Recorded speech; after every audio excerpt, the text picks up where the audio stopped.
Bonjour, bonsoir, ça dépend de Ernini Bozolande la biso. Lelo vraiment toye kolobela mingi matali makambo etali actualité ya nomination.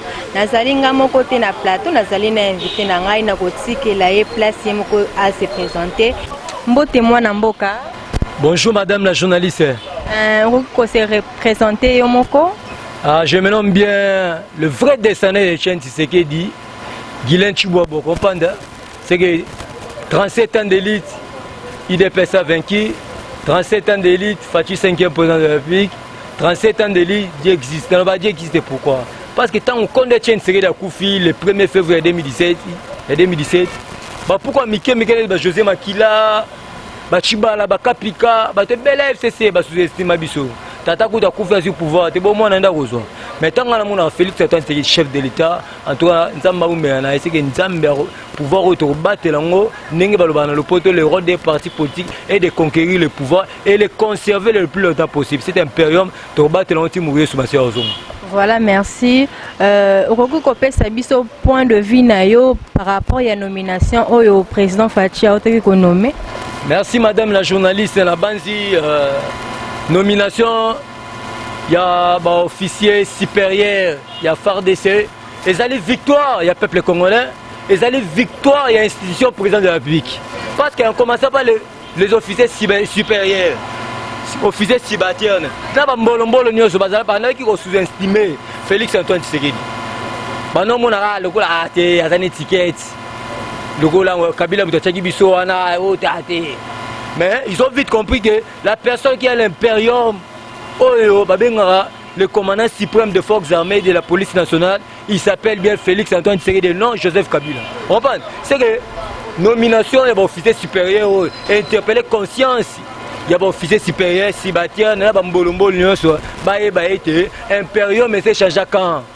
C'est lui qui détient l'impérium, il s'appelle bien Félix Antoine Tshisekedi et non Joseph Kabila. On comprend? Pour la biso IDPS, ils ont victoire à Mounene ainsi que le peuple congolais, l'institution président de la République. En tout cas, ordonnance Oyo, en tout cas, dans la qui est dans Makasi. Parce que les FCC, pendant qu'ils ont sous-estimé Tata Mokonze Ekolo, à l'accès à la face du monde, c'est lui qui détient l'impérium Yambo Kanabiso. Conformément à lui qu'il est le garant de bon fonctionnement des institutions à l'accès à la face du monde, c'est lui qui détient l'impérium Yambo Kanabiso. Et je remercie encore le vice-premier ministre en charge de l'intérieur, bien que il n'y a même pas un mot tout attaqué, mais il a sauvé la personne de l'institution président de la République.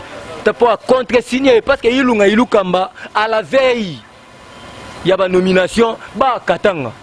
Nous pour avoir contre-signer signature, il y a ordonnance portant nomination officier supérieur. C'est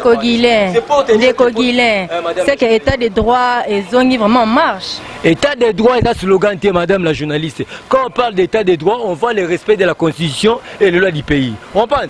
Le pouvoir judiciaire au Tata Mokonze Ekolo, a nommé 3 juges. Moi, si on a des juges. C'est pour te dire que le pouvoir discrétionnel, le chef de l'État, le pouvoir discrétionnel. Il y a aussi c'est Balou qui nève le pouvoir discrétionnel. Il s'appelle bien Félix Antoine Tshisekedi, non Joseph Kabila. État de droit à slogan, état de droit à réalité. Caméra ça, la prison au nom état de droit. Dolima Kambaza la prison au nom état de droit. On a Rita Bola, directeur de DG Kaza, la prison au nom d'état de droit. C'est pour te dire que dans 4 états de droit, et les autres qui pètent. Quand on a fait surpris, sur les membres, moi, il dépêche sur l'État, place dans la rejoindre, caméra pavillon 8. C'est pour te dire que l'état de droit, slogan, ils sont des faits réels et non les slogans. On comprend? En tout cas, pensez à tous les camarades. Nomination Oyo, tu as expérimenté vraiment. En tout cas, nomination, le peuple congolais va espérer, n'a pas bonné sa frère cool, espérer Moussala qui toko, pas question d'impunité, pas question de corruption, pas question de trahir Mboka. N'a pas besoin de qui porte par la FARDC. Notre objectif, notre but, na armée Zali, combattre la Batuna Biloko na Bango, et puis combattre le territoire national ainsi que l'institution présidente de la République. C'est qu'il faut espérer Moussala qui toko, faut espérer impunité aux la souté, corruption aux la souté, viol aux la souté, trahison aux la souté. Et là on a rôle mais vie sociale, bosota la montée. Madame la journaliste, Nabanzi Kabila a tué ces pays pendant 18 ans. Soyons sérieux. Pendant 18 ans, Kabila a tué ces pays. Dans une année, sur 6 mois, de Félix Antoine Tshisekedi aussi, ça passe à peuple congolais. Économie, pour être clair. Grâce à l'événement Félix Antoine, il y a des avancées, madame la journaliste. Dans 300 ans, il n'y a pas Makichasa Bandundu. Il y avait plus de 10 barrières. Mais grâce à l'événement Félix Antoine, il n'y a pas de barrières. Le ministre de l'économie a beaucoup de barrières. Mais tant que Kabila a 220 000 francs, 2200 francs, et qui est en 1995, il a 300 francs.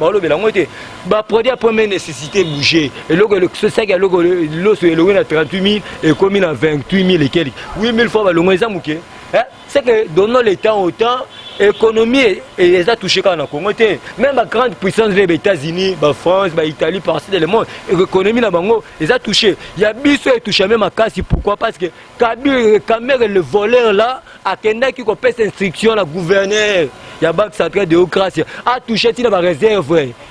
Monnaie réserve à la banque. Nous avons des dollars, ils allaient un peu basculer, mais le pouvoir discrétionnaire chef de l'État a fait une instruction à ministre de l'économie comment Kassia Bandoubola pour être opérateur économique par quel moyen produire la première nécessité carburant qui était moni carburant le 2200 fois qui était 1900 quelques et puis barrière ne se quitte et puis c'est pour te dire que ministre de l'économie Kassia Bandoubola ali ko sala musala kitoko pona pour promouvoir l'économie en Bourg. En tout cas, pour la matali économie et vos apaisements, chef de l'État, il y a une commission où il y a un conseil ils allaient chapeauter par madame la ministre Akassa Badoubola et vos apaisements pour la matali pour les premiers ici et vos apaisements.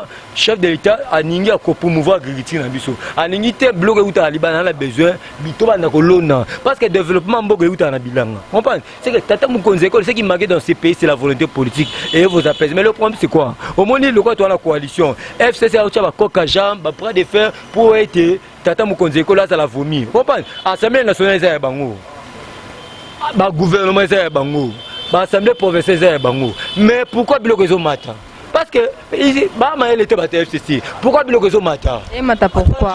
65% gouvernement est à FCC. Biso cash toi à 35%. C'est pour te dire que Mamboyo est à 100% fatigué. Il faut tout la paix battre FCC parce que Bango va détenir premier ministre c'est Bango, ministre des finances c'est Bango. C'est pour te dire que Batou va Félix c'est que Baïna pas peuple con. Mais le peuple a mati, le peuple a vite compris que Félix a la volonté politique de laisser ces pays battre les coachs et ça va FCC. En tout cas, mettre l'économie et vos apaisements.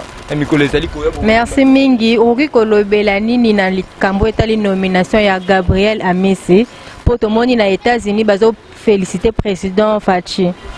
Merci madame la journaliste Nabanzi, ils ont revenu dans le pouvoir discrétionnel, le chef de l'État. Parce que c'est lui qui est le garde des bons forcément des institutions, c'est lui qui est le commandant suprême des forces armées de la police nationale. Le col a jugé bon, il y a son Gisaï, gloire à Dieu. Mais là on a eu bien été wana, ils ont garage, à matinée grade mais fonction aussi mais wana bientôt c'est qu'ils ont revenu dans le pouvoir discrétionnel chef de l'État. Le col chef de l'État a jugé bon.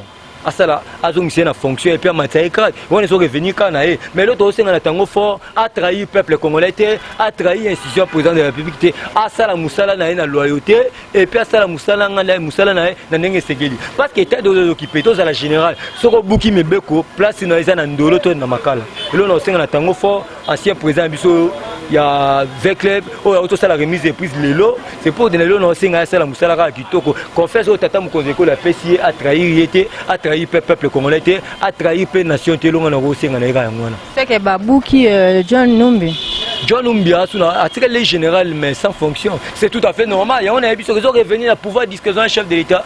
Comme le lois pour élever le général Moussoussou, à Boukipe Moussoussou. On comprend? Ils ont revenu quand le chef de l'État. Mais ce qui a pouvoir discrétionnaire bien, il faut tout na tundu na mende. La dialogue à Saint-Sylvestre. Ah, dialogue à Saint-Sylvestre le Bagni. Opposition bar renseignement mais Mamoutou Moko. Mais comme pas à tundu na mende à mener dino. C'est que je suis venu dans le pouvoir discrétionnaire chef de l'État parce qu'il y a un commandant suprême de la force armée et de la police nationale. tolobela procès ya 100 jours juge yani otoyeba qui est na procès ya Vital Kamerhe ba élevé na rang ya ba nationaux héros nationaux pour eza pour na base pa famille na emi sutonine. Au monde ce qui manquait dans ce pays l'amour. Au monde Bible lobby sans l'amour personne ne verra le Seigneur. Au moins la carte à Félix Antoine c'est une personne qui dégage l'amour habité le roi Mutoyo à sa vraiment Raphaël Yani à sa victime a été des droits. Akufika parce que ana lo bobosolo parce que mboko batu baningi bosolo banika lokuta. C'est tout à fait normal. Tata Mukonzeko le Félix Antoine c'est comme il est le commandant suprême des forces armées de la police. Il est le magistrat suprême à élever Nabaran. Il y a Bayero Mabezate. Comprends? Ce qui manquait dans ce pays c'est la volonté politique. Bato coup de bakoufa pour votre formation là balandinyo. Au moins que vous négligez mais grâce à l'événement Félix Antoine c'est qu'il va élever Naran il y a Lumumba. C'est tout à fait normal. Hein? Ce qui manquait dans ce pays, c'est la volonté bolingo. Mais la carte Félix Antoine, c'est qu'il a l'amour. Hein? On a élevé, c'est tout à fait normal. Quoi, ils ont aveuglé. La mort existe. Hein? Il y a un temps pour naître, il y a aussi un temps pour mourir. Quand la sécurité, c'est tout à fait normal. Mais pour nous élever, c'est tout à fait normal. Il est le magistrat suprême. Hein? C'est tout à fait normal. En tout cas, on a soutenir la famille, Ndeko Guilain, batutu bazana procès à 100 jours ba récompenser bango eza pona nini? Madame la journaliste ba récompenser bango te. Na lobi boy, soki muta sali musala kitoko, akoko bakoko primer te. Bakoko za la honorer te. Hein madame la journaliste, soyons sérieux. Hein? Peut-être ça pour ba bloquer Vital Kamerhe pour azana appel le 24. La journaliste ba rebloquer te. La justice elle est indépendante conformément à l'article 151. Le pouvoir législatif, le pouvoir exécutif ne peut jamais s'ingérer dans le pouvoir judiciaire. On a l'article 151 de la Constitution. Le juge va musala bango na ndenge sengeli. Et là on a la nzambe. Sagesse va pesa ka Salomo, après ça peut Vital Kamerhe. Kamerhe soit sambi kitoko le 24. Il y a Jiawa, à Rosala quitté, mais soit Sambi Mabé, il serait condamné. On comprend?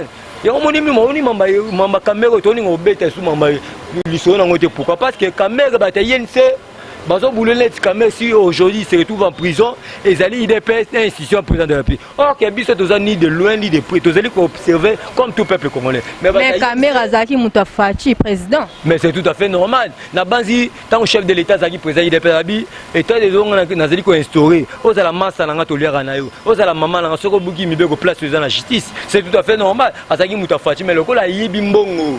Bazali ko reproché le ministère public ni pour le détournement des deniers publics. Madame la journaliste, au Yibimbongo à l'État, au Bomi Moutou, le roi tourne un contrat, Yepsanga il roi Bomi Moutou, yo Kamerhe, ba tout na hote. Trahir ngai. Ba trahir yete. Batayen c'est ba le faiseur du roi, bazol ba hote fatia respecter ba contrat mais c'est faux. La personne de Vital Kamerhe a allé reprocher pour le détournement des deniers publics. Yepsanga Moutabongo. Batikae. C'est la raison pour laquelle il est interdit de subir, mais le col m'a communiqué déjà un appel à Sala Moussala Nengue Sengil. Mais soit Sambi Kitoko, il sera acquitté. Mais soit Sambi Mabé, il sera condamné. Que la justice puisse faire son travail correctement. Biso bataille des baillis des pêches, tous allez observer le col à tout peuple congolais. Tous ni de loin ni de près, à Samande Kitoko, à Zamba Pesa Boigna Pemaïla, au Samba Gito. Mais soit Sambi Mabé, place dans les arènes à pavillon 8 et aux Alibandate. Merci Mingi Ndeko Guilain, ça marche à Timalonda et Foutibino. En tout cas, merci et le chef de l'État Félix Antoine Tshisekedi, bien qu'il n'a pas Brazzaville, a lobby que FCC cache coalition et Kokatanate, mais le chef de l'État en tant que garant de bon fonctionnement des institutions, n'a conseil des ministres avant que Brazzaville bagini. Ce qui coalition, ils aussi manuel soutien et qu'on a bientôt le bana Mbunzu na Mbunzu. Mais quand on a présent le bini, les coalitions FCC cash, c'est pour te dire qu'on est dans le langage politique. Parce qu'on a dit que dans les réseaux sociaux, Félix Tshisekedi Andimi, coalition, mais combattant IDPS, c'est pour monnaie, pour rien. Félix a lobby à Koki Kobo et à Libala, wana FCCT. Quand on a dit qu'on est dans le langage politique, Félix c'est un diplomate. Avant la présidente de la République, il était secrétaire général adjoint en charge des relations extérieures, à la diplomatie. À quoi le bélo qu'on a Liban en Bokate. Mais ah ouais, tu es bien qui est. C'est un conseil la FCC, ceux qui coalition ils aussi mal soutien que vous allez bien. Tu es le banambouzou. C'est pour te dire que coalition FCC cache peuple congolais n'a pas. Ce qui est l'autre coalition entre FCC, ils allaient accident de parcours. On s'attend personnellement à Satan que l'un des 4 mois, tu revends la place, mon Kabila, tu l'as eu. On pense, pour la biso, tu es bien, tu es tata moukonze kolo. Alors, baki bongo parce que c'est un diplomate, et un langage politique, mais intérieurement, tata moukonze kolo.